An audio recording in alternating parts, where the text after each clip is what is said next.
Hello and welcome to episode 59 and 60, Unmasking War Crimes and Updates on West African Conflicts. To have a deeper look at this topic, we have today with us Aman Bezreh. Hi, Aman. Welcome to the podcast. Hi, Omkar. Thank you for having me again. Yes, thank you very much. We're really glad to have you back on the podcast. As I mentioned Oh, thank you. previously, your previous episodes were really great, brought in a lot of different perspectives, and even on our podcast, we cover something that is really Yeah. different from what the mainstream media covers. So we are really glad So that you're happy to working hear on these that. Thank topics. you. Yes, yes, absolutely. And Mm. yeah, I would say like keep up with your good work and please keep us providing with these new perspectives. Absolutely. We'll keep doing that. Yes. No problem. Yes. Also, Aman, we have gathered a lot more audience since our last conversation back in August, hmm and there are kind of quite a lot of people from different countries, especially the South Asian region and Latin America as well. So if you could Fantastic. give, if you could give a little bit perspective on your background and how you ended up what you're doing at the moment from your academics till now, that would be great. A brief journey about yourself. Of course, of course. So my name is Aman Bezreh, and I'm a political analyst. I started with my career as being a journalist covering the war in Syria, and then I moved to London and started working for security companies covering West Africa. And now I'm focused on Central Sahel region, on Mali, Niger, and Burkina Faso. And I conduct investigations into insecurity incidents and human rights violations, but I also provide political briefs on the national and regional dynamics. So this is me in a nutshell. That's great. That's great. And now without any defocusing anything, I would like to take a jump into the straight into the Of topic course. basically. So, a lot has been going on, especially in the African region, and we are seeing, a lot in the Middle East as well. Mhm. So, from that perspective, can you provide an overview of the current situation regarding the insecurities and human rights in the context of the conflicts in the Sahel region countries, particularly Burkina Faso and Mali?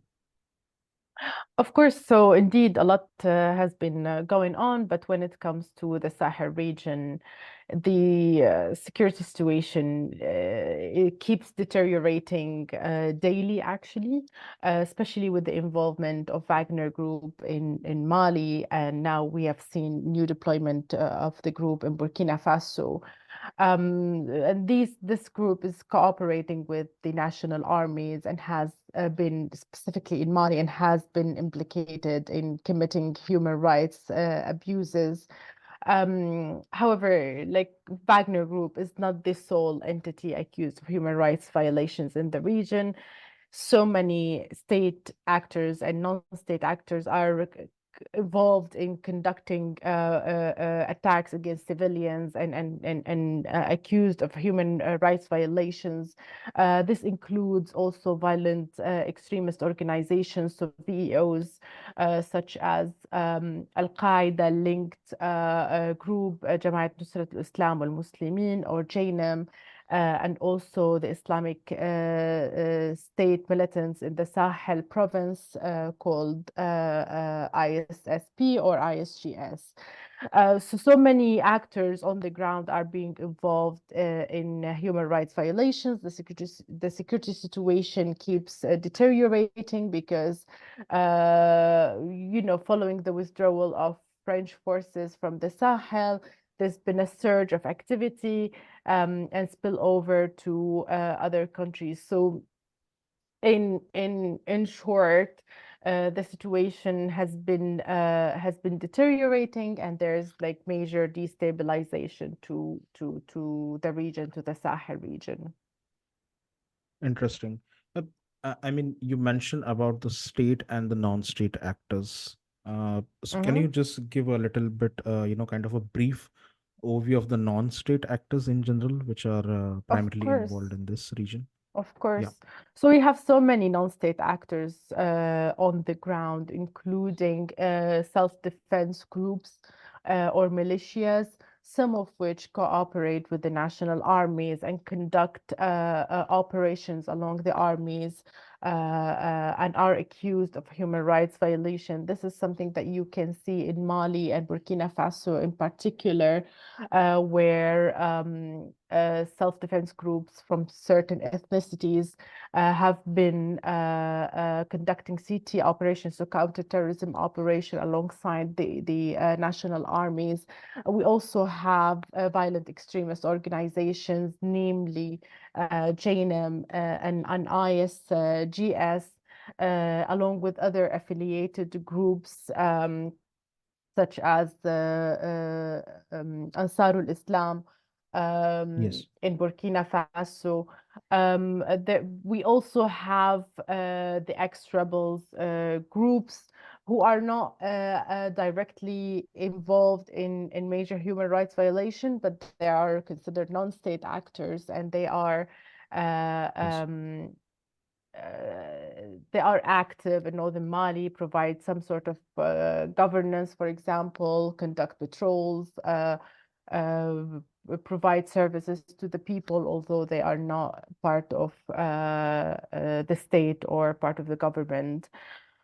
So this Yes. is in general the umbrellas of the non-state actors that we're talking about when it comes to the Sahel region.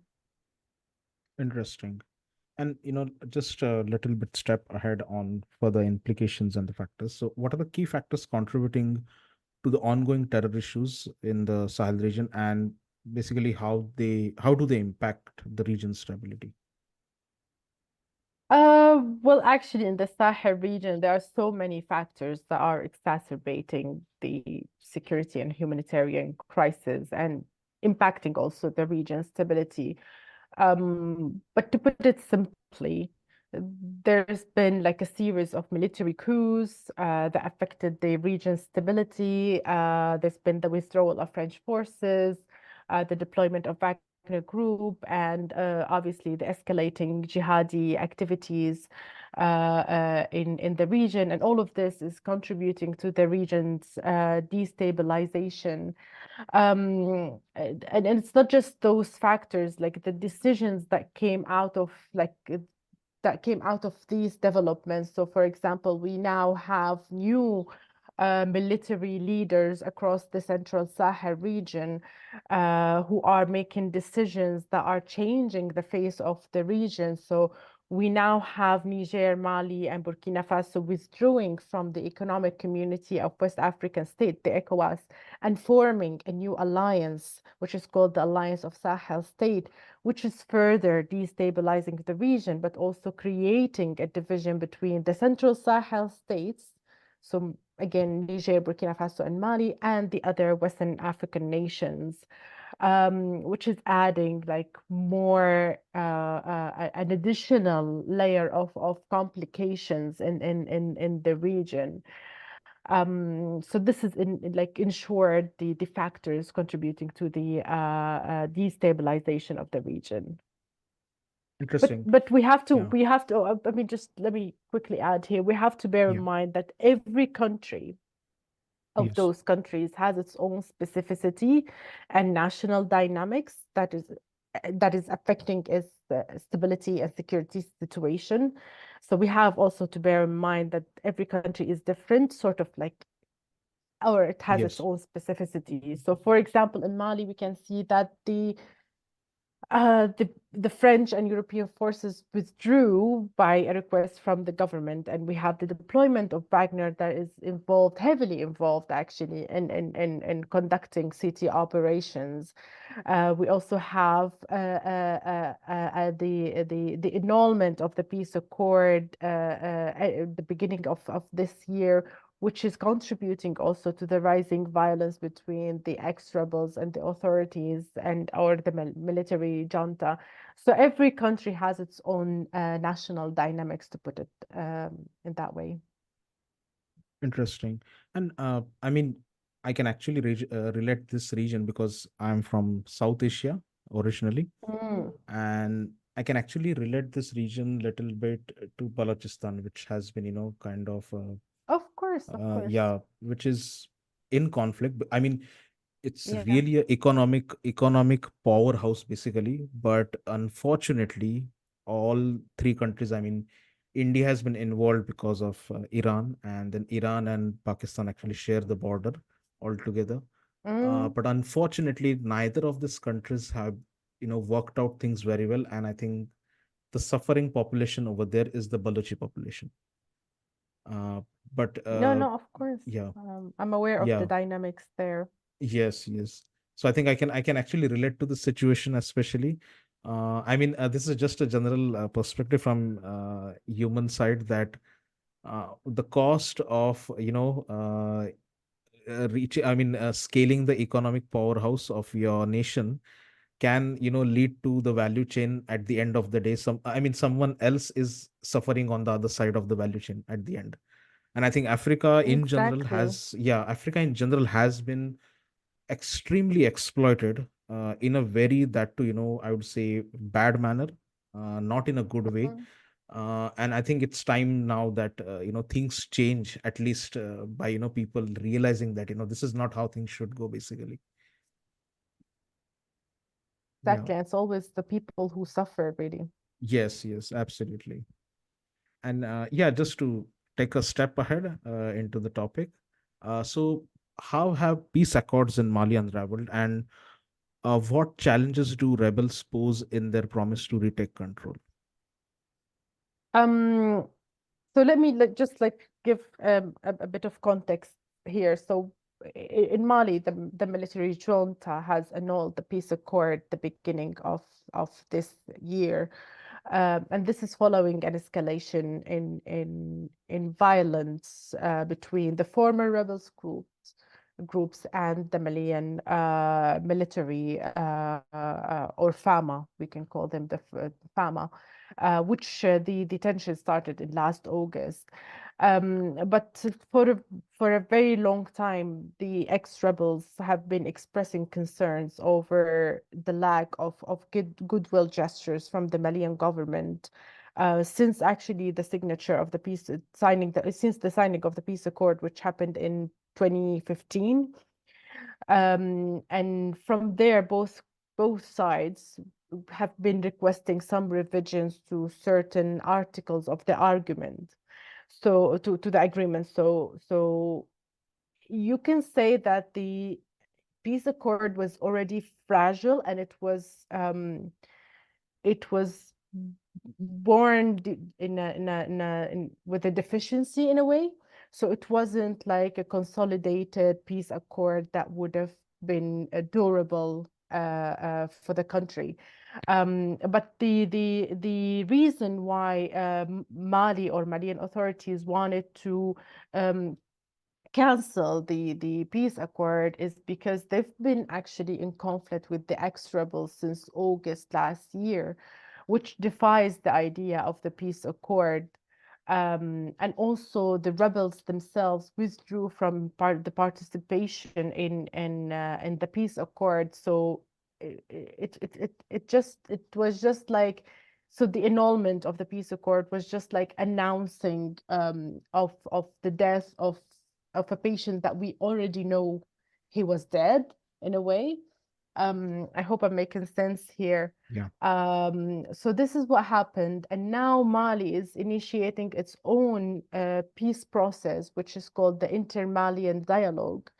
And by taking control of the process, the Malian authorities will be able to include the actors that they want to negotiate with and exclude the actors that are not uh, seen as favorable, or they're not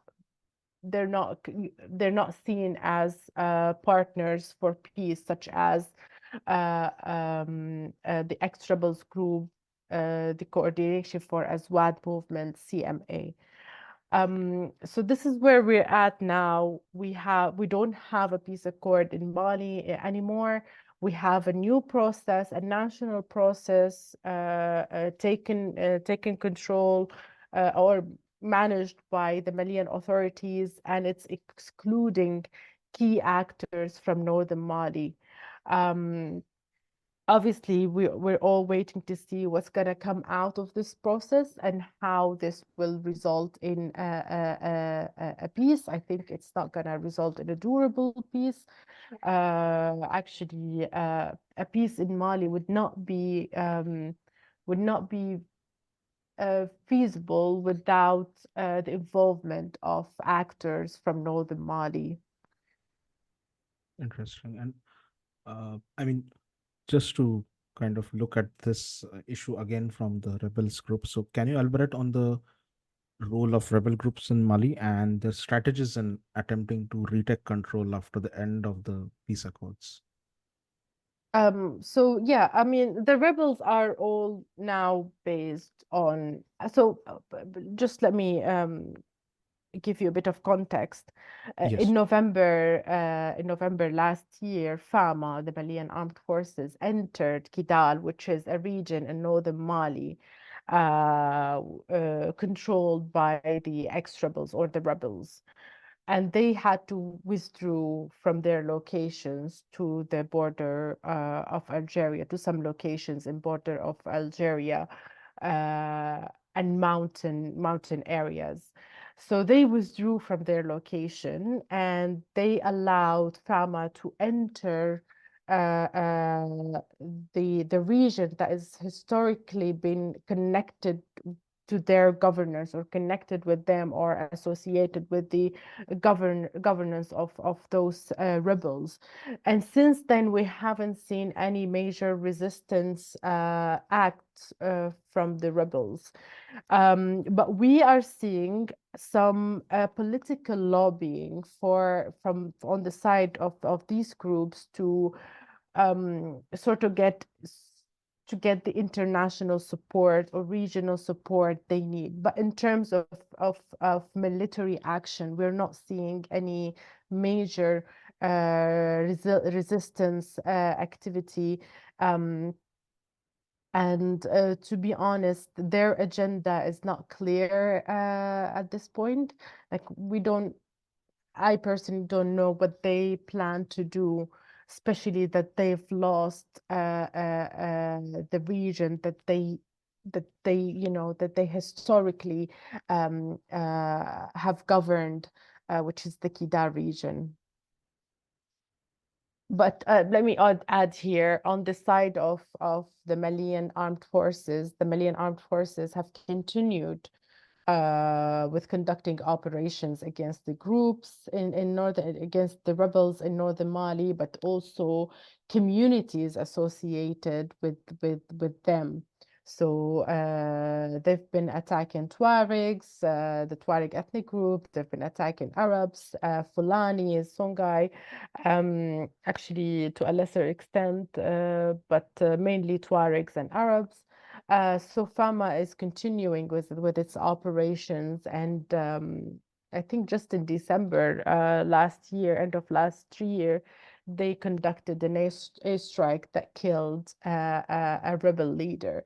So they are persisting in conducting operations and actually consolidating power over northern Mali. So, yeah, how do the conflicts in Mali impact the daily lives of the local population, and what are the humanitarian challenges in the region? Um, I mean, there are so many humanitarian challenges in the region, but I'm just going to focus on Mali and the challenges resulting from the conflict itself. So I'm not going to talk about climate change and all of that. But when it comes Yeah. to Mali, unfortunately, like all actors are taking it out on the civilians. So at the moment, we have blockades, for example, on key routes by the rebels. Actually, the rebels like lifted the blockade, but they imposed a blockade for a very long time on northern Mali, and they were not allowing goods and food to enter the region. We also have blockades from Islamic State in the Sahel province, so ISGS. On MENA, also northern Mali, we also have JNIM imposing two blockades on Timbuktu and Lere. So the population, obviously, they are suffering, they're hungry. It's so difficult to in some towns, it's so difficult to find rice and sugar, so basic needs for those people. The humanitarian situation is actually very bad, but we also have attacks from Fama and Wagner on civilians. We also have displacement. So like all of that is contributing to the worsening humanitarian situation in Mali. We're also seeing retaliation attacks by Fama. So whenever they feel that there's a community that has been sympathizing with VEOs or jihadi groups or the rebels, they attack those groups. So there are so many factors contributing to the worsening living situation of the local populations.